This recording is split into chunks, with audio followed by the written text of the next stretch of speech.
হিন্দুরা মেয়েদের সমাজে দাম দেয় না, আজও হিন্দুরা মেয়েকে জমি দেয় না। বোকা শ্রেণীর কিছু মহিলা আপত্তি তুলেছে, মেয়ে পাবে 1 ভাগ আর ছেলে পাবে 2 ভাগ। এটা তো আমাদের সাথে অন্যায় হয়েছে। ও তো আসলে বুঝতে পারেনি আমার কেন 1 ভাগ, ভাইয়ের কেন 2 ভাগ।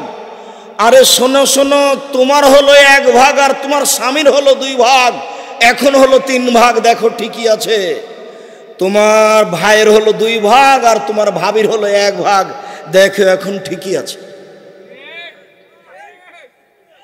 বুঝা যায়নি মনে হয়। আরো জরুরি কথা যে তোমার বাপ মারা গেছে, তোমার বাপের যত বন্ধু বান্ধব আত্মীয় স্বজন ছিল এখন সব তোমার ভাইয়ের বাড়িতে আসবে, কেউ যাবে না তোমার বাড়িতে। তাহলে তোমার বাপের উত্তরাধিকারের হিসাবে খরচ তোমার বেশি না তোমার ভাইয়ের বেশি?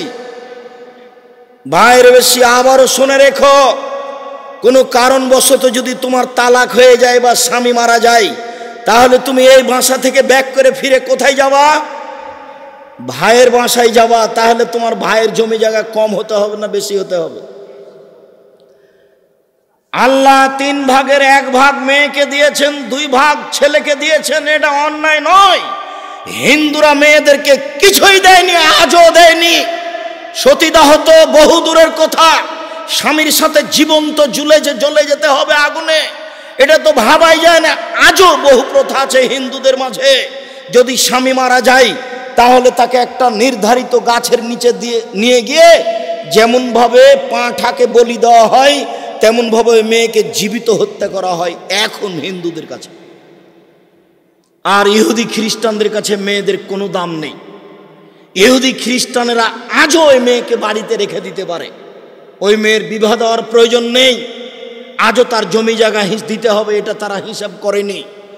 আজও তাদের নীতি আছে যে মেয়ে মানুষ কি প্রাণী আছে, তার ভিতর প্রাণ আছে কি না, ও মানুষ কিনা এটাই সন্দেহ।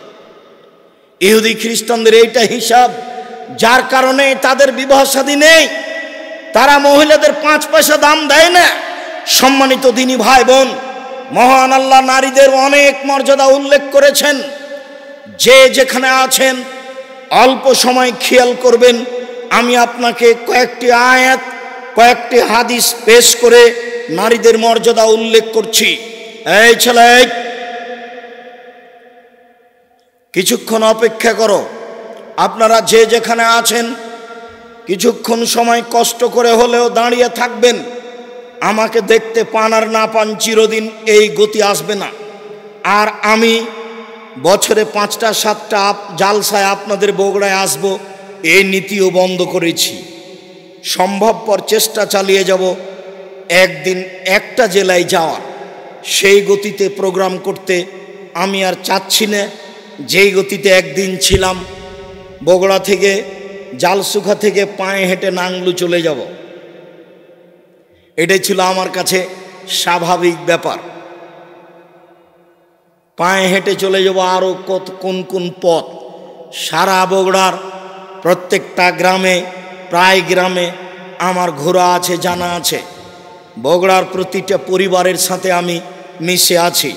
বগুড়া জেলাতে আমার বক্তব্যের সূচনা, যারা সূচনায় ছিলেন তারা আজও অনেকে আছেন।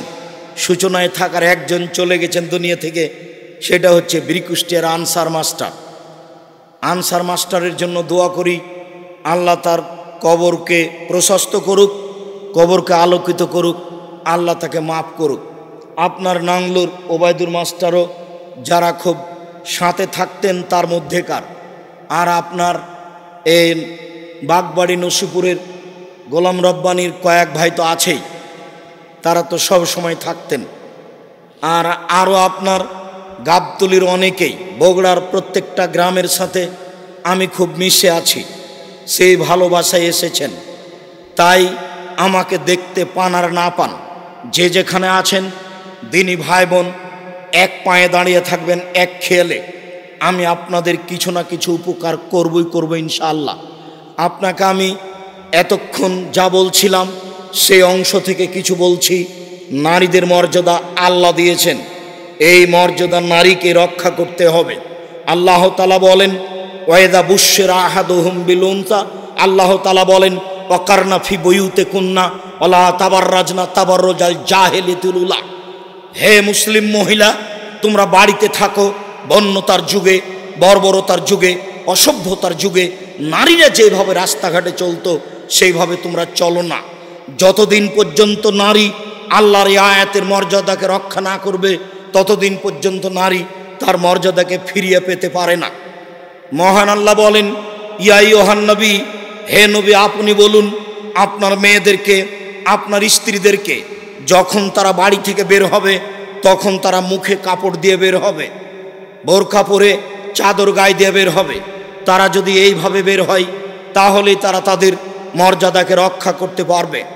সম্মানিত দিনী ভাই বোন, সাথে সাথে আরও দুই একটি হাদিস মহিলাদের মর্যাদা আল্লাহর নবী এত বেশি উল্লেখ করেছেন যা ভাবা যায় না। তার একটি, মহিলারা যদি 4টি কাজ করতে পারে তাহলে তাদের জন্য জান্নাতের সব দরজা খোলা। মহিলারা যদি 4টি কাজ করতে পারে তাহলে তাদের জান্নাতের সব দরজা খোলা। 1, 5 ওয়াক্ত সালাত আদায় করবে। 2, রমজান মাসের সিয়াম পালন করবে। 3, স্বামীকে মেনে চলবে। 4, জেনায় লিপ্ত হবে না। যদি এই 4টি কাজ করতে পারে জান্নাতের সব দরজা খোলা।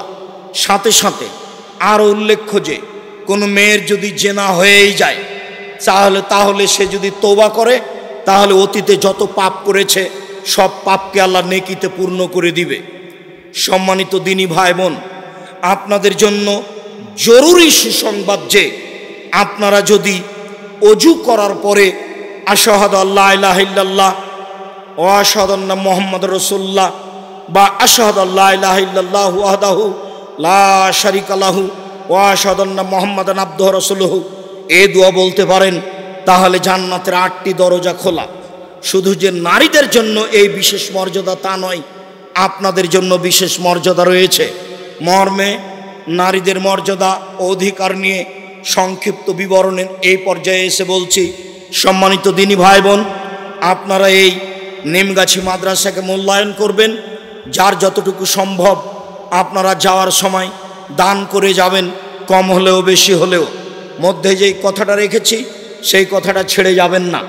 আর বইগুলি সব স্টেজে আছে, মিন্নাতুল বারি আছে, তাওজিহুল কোরআন আছে, আপনার আদর্শ নারী, আদর্শ পরিবার, কে বড় ক্ষতিগ্রস্ত, কে বড় লাভবান, সব বইগুলি স্টেজে আছে। আপনারা যার যতটুকু সম্ভব এখানে দান করে যাবেন। আমি আপনাদের জন্য আন্তরিকভাবে দোয়া করি।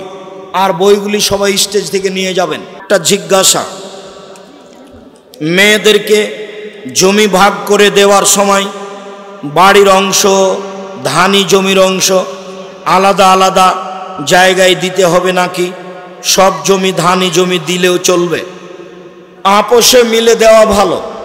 ভিটে বাড়িতে তারা থাকবে না, মর্মে ধানি জমি আপোষ করে দেওয়াই ভালো হবে। ভিটে বাড়ি দেওয়ার চেয়ে ধানি জমি আপোষ করে দেওয়াই ভালো। কেউ প্রতিষ্ঠানকে ভুলে যাবেন না, কৃপণতা যেন আপনাকে না ধরে। 200 টাকা, 500 টাকা, 50 টাকা নিয়ে চলে গেলে রাস্তায় শেষ হয়ে যাবে।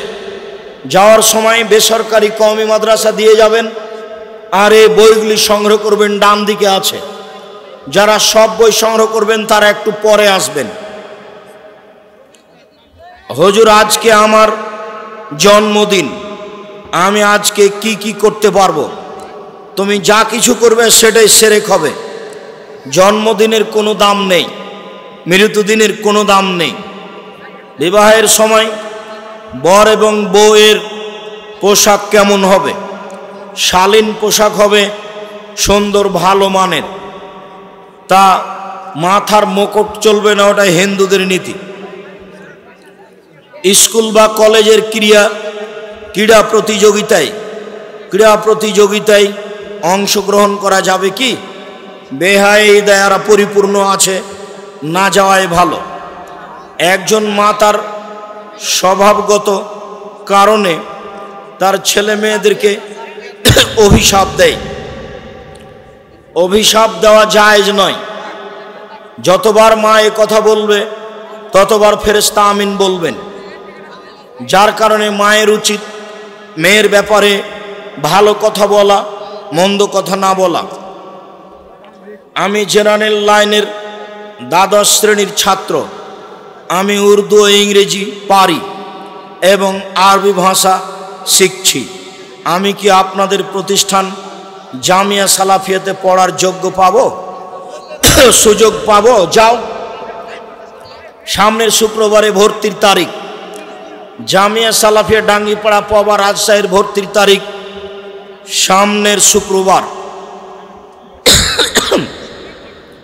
জামিয়া সালাফিয়া রূপগঞ্জ নারায়ণগঞ্জ ঢাকা ভর্তির তারিখ সামনের শুক্রবার 1 জানুয়ারি। ব্যায়ামের মাধ্যমে শরীরকে পেশিবহুল শরীরে রূপান্তর করার অনুমতি কি? শরীর ভালো রাখার চেষ্টা করো, সমস্যা নেই। কোনো ব্যক্তি মারা যাবার 3 দিন পর সেই ব্যক্তির বাড়িতে ধোয়া পাগলা করা হয়, অর্থাৎ কাপড় চোপড় খার বাড়ি সহ বাড়িটি পরিষ্কার করা হয়। 3 দিন পরে করতে হবে, এটা হারাম, শিরক। কোনো এক সময় করতে হবে, সেটা ভালো। এখানে মৃত ব্যক্তিকে কবরস্থ করার আগে খাবার খাওয়া যাবে কি না? যাবে। আমি বিজ্ঞান বিভাগের একজন ছাত্র। আমি জীববিজ্ঞান বইয়ে পুরুষলিঙ্গ স্ত্রীলিঙ্গের যাবতীয় বিষয়বস্তু অধ্যয়ন করছি। পরীক্ষায় পাস করার জন্য এ সম্পর্কে কি বলবেন? ছেড়ে দাও। সূরা বাকারায়ের 230 নম্বর আয়াত আমি বুঝতে পারিনি, সময়ে বুঝে নিও। জামাতে শেষের রাকাত পেয়েছি, এটা যদি আমার প্রথম রাকাত হয় তাহলে দ্বিতীয় রাকাতে আমি বৈঠক করব কি না? হ্যাঁ, করবা। দ্বিতীয় রাকাতে তুমি বৈঠক করবা, তাতে তুমি সূরা ফাতিহা অন্য একটা সূরা পড়বা। পরের 2 রাকাতে শুধু সূরা ফাতিহা।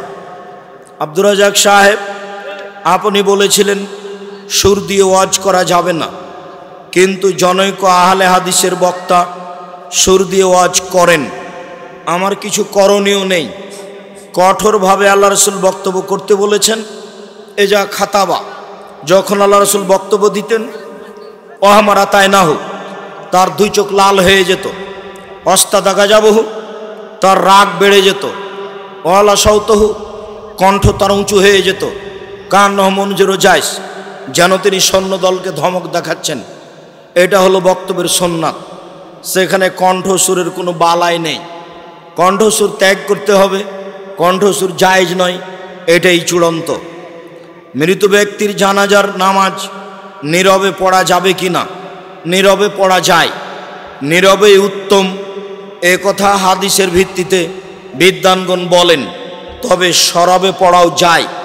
ওই হাদিসের ভিত্তি, যে হাদিসে পিছন থেকে সাহাবী বললেন আল্লাহ রসুল যেভাবে দোয়া পড়লেন, তাতে আমি যদি এই মৃত ব্যক্তি হতাম তাহলে খুব ভালো হতো। তবে নীরবে পড়ার ভাগ বেশি। হস্তমৈথুন করার পর যে নাপাক বস্তু বের হয়, তা আমাদের শরীরের কোনো স্থানে লাগলে তা ধুয়ে ফেললে নামাজ হবে কি? হবে। গোসল ফরজ, একই ব্যাপার।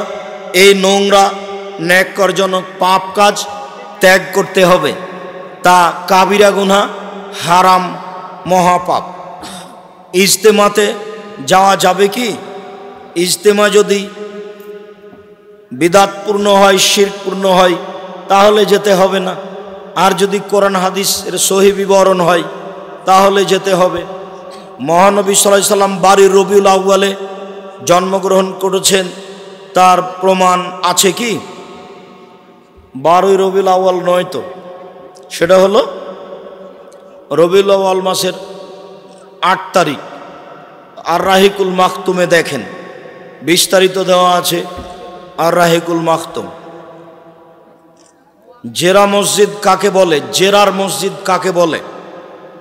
মুনাফিকি করে আপোষে দ্বন্দ্ব গণ্ডগোল সৃষ্টি করার জন্য, কলাকৌশল আঁটার জন্য যে মসজিদ তৈরি করা হয় তাকে মসজিদে জেরার বলে। কেউ যদি আরবি পড়তে না পারে তবে সে কি কবরের আযাব থেকে মুক্তির জন্য সূরা মুলকের বাংলায় উচ্চারণ করতে পারবে? জি না, বাংলায় উচ্চারণ ভালো হবে না। 15 দিনের মধ্যে, 1 মাসের মধ্যে হাফেজ রেখে কোরআন পড়া শিখতে হবে, ছেঁচড়া মেচড়া করে হলেও, কোনো রকম করে হলেও পড়া শিখতে হবে। শায়েখ, আপনি 2011-2012 সালের দিকে ঢাকা বংশালে যেভাবে বক্তব্য দিয়েছিলেন সেভাবে আর একবার বক্তব্য শোনাবেন। ও আচ্ছা আচ্ছা, তোমার তো অনেক বড় স্বাদ। জাযাকাল্লাহ খায়ের, বারাকাল্লাহ। কেন জানি আমাকে আর তেমন লাগে না। আপনাকে কেন আহলে হাদিস সংগঠন থেকে বের করে দেওয়া হয়েছে আমি পূর্ণ জানি না, তবে 2-1টা কারণ আমার জানা আছে। তার একটা কারণ হলো আমি প্রতিষ্ঠান গড়েছি ঢাকা, রূপগঞ্জ, নারায়ণগঞ্জ, ওখানে থাকি, টাকা ওখানে আদায় করি, এ একটা কারণ আছে। আর একটা কারণ দিয়েছে যে আমি ক্লাস করি না, বক্তব্য দিয়ে বেড়াই। আবার সেই বছর 30 দিন ডিসেম্বরে ক্লাস হয় না, এই জন্য আমি ইন্ডিয়ায় ছিলাম, ক্লাসের বিরতি। তো 34 দিন অনুপস্থিত দেখানো হয়েছিল, তার 30 দিন ক্লাস বিরতি ছিল, তাই ইন্ডিয়ায় ছিলাম, সেটাকে ক্লাসের অনুপস্থিত দেখানো হয়েছে। আমার বলা আছে অন্যায়ের বিচার 2বার হবে, হবেই হবে, আজ হোক আর কাল হোক। কসর সালাত সম্বন্ধে বিস্তারিত বলুন। বাড়ি থেকে বের হবে সফরে, দূরে, যখন বাড়ি থেকে বের হলো তখনই কসর করতে পাবে। বাড়ি থেকে 2 কিলোমিটার দূরে হোক, 1 কিলোমিটার দূরে হোক, তবে সফরটা যদি সফর না হয়, বগুড়া শহরে গেছে, তাহলে সে বগুড়াতে গিয়ে কসর করতে পাবে না। তবে যদি ঢাকা যাই, তখনই বুঝবে যে আমি কসরে যাচ্ছি, সফরে যাচ্ছি, ব্যাগ ট্যাগ নিবে, কাপড় চোপড় নিবে। তখনও নিমগাছি থেকে বের হয়ে যদি সলাতের টাইম হয়ে যায় বাগবাড়িতে, সেখানেও কসর করতে পারে, কেননা সফরে বের হয়েছে। সফরের সময়, দূরত্বের সময়ে নাই, হিসাব নেই, সফরের হিসাব। সফরে বের হলেই কসর করবে, দূরত্ব নয়। বিড়ি সিগারেট মিলে, বিড়ি সিগারেট খেলে নাকি 40 দিন পর্যন্ত কোনো ইবাদত কবুল হয় না। জি, এ কথাই ঠিক। রাসূল সাল্লাল্লাহু আলাইহি ওয়াসাল্লাম বলেছেন, মান সারাবাল খামরা লাম তুকবাল লাহু সালাতুন 40 লাইলা। কে যদি নেশাদার দ্রব্য পান করে তাহলে 40 দিন তার ইবাদত কবুল হয় না, সালাত কবুল হয় না। বিড়ি, তামাক, জর্দা, সিগারেট নেশাদার দ্রব্য। তুমি যদি মনে করো যে নয়, তাহলে মনে রেখো একটা কথা, আল্লাহর নবী বলেছেন, মাসকারা কাসিরুহু ফাকালিলুহু হারাম। যে জিনিস বেশি খেলে বিবেকের ক্ষতি হবে, তার কমও হারাম। এখন যারা জর্দা খায় না তাদেরকে এক বৈঠকে বসে 250 জর্দা খাওয়িয়ে দাও, তারপরে দেখো কি হয়। আর নাহলে 1 কেজি খাওয়াও, দেখো কি হয়। বেশির তো পরিমাণ আল্লাহর নবী উল্লেখ করেননি। অতএব যারা বলেছেন মাকরু, তারাকেও ফিরে আসতে হবে। যারা বলেছেন না খাওয়াই ভালো, তাদেরকেও ফিরে আসতে হবে। যারা বলেছে 3 শ্রেণীর মানুষের সাথে আল্লাহ বিচারের মাঠে কথা বলবেন না, যারা জান্নাত পাবে না, তার 1 শ্রেণীর মানুষ যারা নেশাদার দ্রব্য পান করে। অতএব বিড়ি, তামাক, জর্দা, সিগারেটগুলো নেশাদার দ্রব্য, যে কোনো মূল্যে তা পরিহার করতে হবে, এটাই চূড়ান্ত। এ ব্যাপারে কোথাও পরামর্শ, কোথাও আপোষ করার কোনো সুযোগ নেই। কোনো মুসলমান নাকি অন্য কোনো মুসলমানের সাথে 3 দিনের বেশি কথা না বললে থাকতে পারে না। তাহলে আসাদুল্লাহ গালেবের সাথে আপনার কি হয়েছে? সাক্ষাৎ হয়, কথা হয়, সাক্ষাৎ হলেই কথা হয়, কথাতে কোনো বাধা নেই। তুমি দূর থেকে এত দূরে চলে গেছো কেন তা আমার জানা নাই। তোমার ভেতরে মনে হয় সবসময় খারাপ বিরাজ করে, তুমি তোমার খারাপ থেকে ফিরে আসো। ডক্টর আসাদুল্লাহ গালেব একজন উচ্চ শিক্ষিত জ্ঞানীগুণী মানুষ, তাকে সম্মান করে কথা বলাই উচিত জাতির সবার। মেয়ে সন্তান হলে কি গরু দিয়ে আকিকা করা যাবে? জি না, ছেলে হোক মেয়ে হোক গরু দিয়ে আকিকা করা যাবে না। ছাগল ছাগি, ভেড়া ভেড়ি, দুম্বা দুম্বি এগুলো দিয়েই আকিকা দিতে হবে, অন্য কিছু নয়। আসসালামু আলাইকুম। দুপক্ষের বিবাহ বন্ধনের অনুমতি ছিল, পরে মেয়ে পক্ষ বলে আমরা বিবাহ দিইনি। তারা যে এ কথা বলল তাদের পরিণতি কি হবে? মেয়ের বাপ বিবাহের বৈঠকে উপস্থিত থাকলেই বিবাহ হয়ে গেছে। মেয়ের বিবাহ দিইনি বা দিয়েছে এসব কথার 5 পয়সা দাম নেই। তোমরা ক্ষমতা প্রয়োগ করে সে মেয়েকে বাড়িতে নিয়ে আসো যে কোনো মূল্যে, মেয়ের বাপ যদি সেখানে থেকে থাকে। আর মেয়ের বাপ যদি সেখানে না থেকে থাকে, বিবাহ হয়নি, কোর্ট কাচারির কোনো দাম নেই। হুজুর, আমি জানতে চেয়েছি যে একজন পুরুষ তার স্ত্রী থাকাকালীন তার ছোট বোনকে বিবাহ করে একসাথে সংসার করা যাবে কি? জিনা হারাম, কাবিরা গুনাহ। যেই দিনই তার ছোট বোনকে বিবাহ করেছে সেই দিনই দুইজনের সাথে সংসার হারাম হয়ে গেছে। বিচ্ছিন্ন হওয়া পর্যন্ত দুইজনের কাউকে সংসারে আনতে পাবে না। যৌবনপ্রাপ্ত আলেম মহিলাদেরকে কোরআন শিক্ষা দিতে পারবে কি? মেয়েরা যদি একাধিক হয় পর্দা করে শিক্ষা নিতে পারে, দিতে পারে, নির্জনে নয়। প্রকাশ্য সুদখোর ব্যক্তিকে মসজিদের মুয়াজ্জিনের দায়িত্ব দেওয়া যাবে কি? জি না, দিতে হবে না। পরহেজগার মানুষকেই মুয়াজ্জিনের দায়িত্ব দিতে হবে। বই পুস্তক কেউ ছেড়ে যাবেন না, বিশেষভাবে মাসিক আল ইতেশাম পত্রিকা।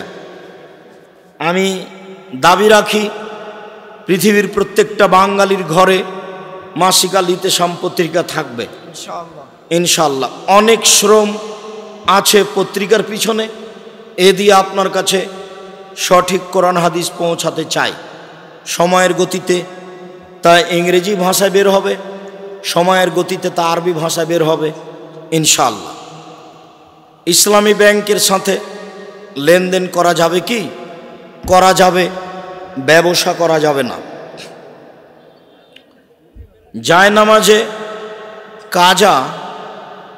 জায়নামাজে কাবা ঘরের ছবি থাকলে নামাজ হবে কি? হবে। কাবা ঘরের ছবি থাকাতে নামাজের সলাতের কোনো সমস্যা নেই।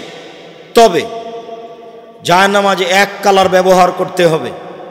যেসব জায়নামাজে কাবা ঘর আছে সেটা ব্যবহার করা যাবে না।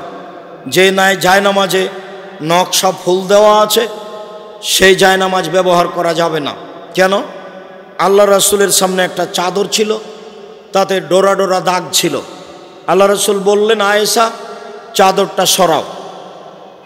এই ডোরা ডোরা দাগ আমার সলাতে একাগ্রতা নষ্ট করে দিল, আমি অমনোযোগী হয়ে গেলাম।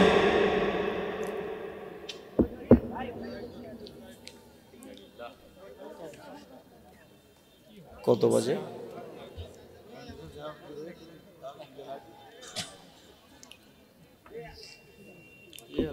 এটা মনে হয় চালু করতে পারবে না এখন।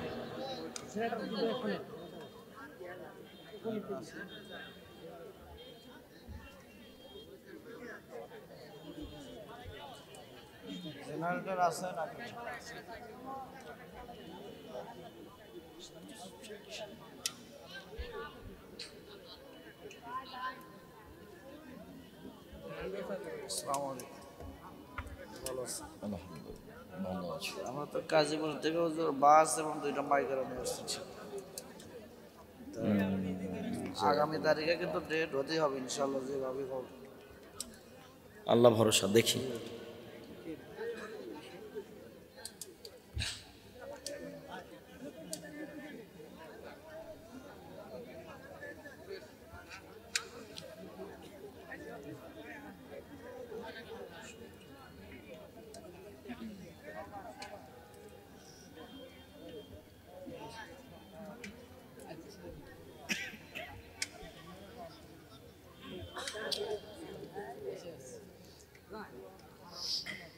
প্রচার করেছে যে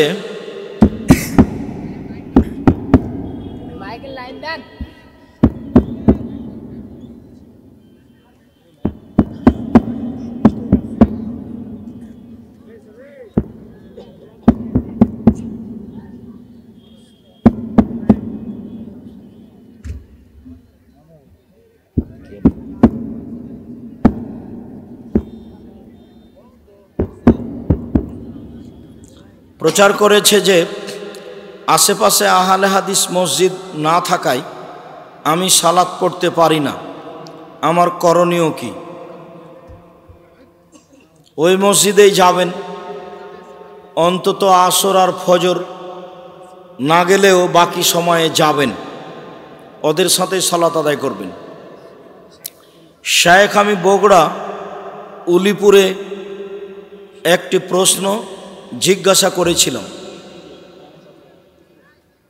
প্রশ্নটি ছিল, শেখ আমি ওয়াক্তের শুরুতে জামাতের সহিত সালাত আদায় করতে চাই, কিন্তু আশেপাশে কোনো আহলে হাদিস মসজিদ না থাকায় উক্ত সময় পড়তে পারি না, আমার করণীয় কি? আপনি বলেছিলেন একাই বাড়িতে পড়বে, যদি ওরা ঠিক টাইমে না পড়ে তাহলে একাই তুমি বাড়িতে পড়ে নিও, এটাই ঠিক। হাদিস সহিহ বুখারী মুসলিম। পরে জামাতে তাদের যেতেও পারো, নাও যেতে পারো। সকল সরকারি চাকরির বেতন সুদী ব্যাংকের মাধ্যমে দেওয়া হয়, এক্ষেত্রে রুজি হালাল হবে কি? নিরুপায় হয়ে থাকলে হবে। ব্যাংকে টাকা রাখা আর ব্যাংকে চাকরি করা দুটা এক নয়। এখন তো আর বাড়িতে টাকা রাখার পরিবেশ নেই, ওখানে আমি রাখি নিরাপত্তার জন্য, নিরুপায় হয়ে যা লাভ আসে তা ফকির মিসকিনকে দিয়ে দিই, লাভ আমি খাই না। এইটা ব্যাংকের সাথে যোগাযোগ আর ব্যাংকে স্বইচ্ছায় চাকরি উপার্জন করা দুটো এক বোঝা ভুল হবে। স্বামী স্ত্রীর ঝগড়ার কারণে সরকারিভাবে স্বামী স্ত্রী উভয়ে তালাকনামায় স্বাক্ষর করেছে, কিন্তু মৌখিকভাবে তালাক দেয়নি। এখন উভয়ে একত্রিত হতে চায়। কতদিন? 90 দিনের মধ্যে হলে বিবাহ না পড়িয়ে নিয়ে আসতে পারে। আর এই ঘটনা যদি 90 দিন পার হয়ে যায় তাহলে বিবাহ পড়িয়ে নিয়ে আসতে হবে। সিজদায় পা কীভাবে রাখব? শেখ, কাজা নামাজে একামত দিতে হবে কি? সিজদায় পা জমা করে রাখবা, পায়ের গোড়ালি থেকে বৃদ্ধাঙ্গুল পর্যন্ত। কাজা নামাজে একামত দিতে হবে।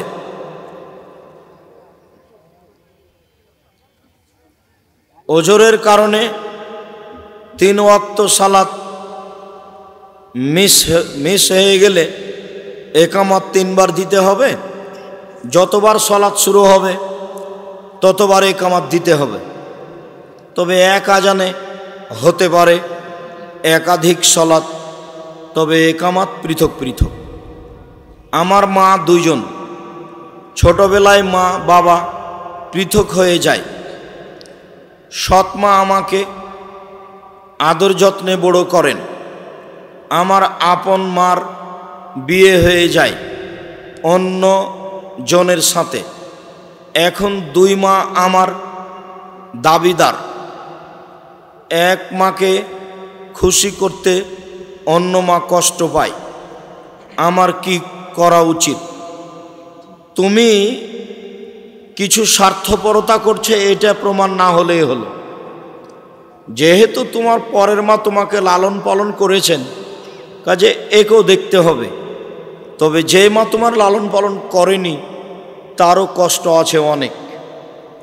কাজেই তুমি দুইজনের মাঝে কাউকে অসম্মান করছো, এটা তোমার মনে যেন না বলে, তাহলেই কোনো সমস্যার কারণ নেই।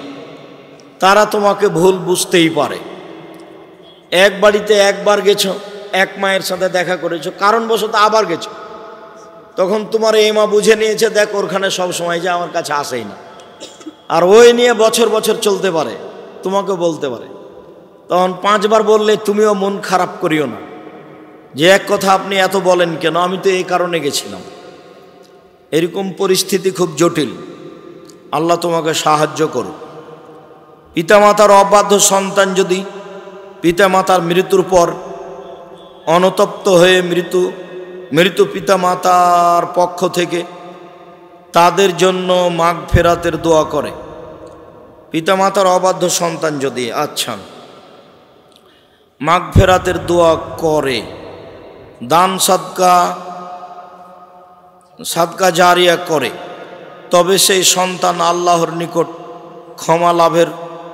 ক্ষমা লাভ করতে পারবে কি? চেষ্টা করো তো, আল্লাহ ভরসা, চেষ্টা করেন। ভুল তো হয়েছে অনেক, এখন তো সংশোধনের পথ নেই। মুখে দোয়া করেন আর দান খায়রাত করতে থাকেন। সম্মানিত দিনী ভাই বোন, আপনারা দূর দূরান্ত থেকে এসেছিলেন, আপনাদের আমরা আন্তরিকভাবে শুকরিয়া আদায় করি। জাযাকুমুল্লাহ খায়র। পরিচালনা কমিটি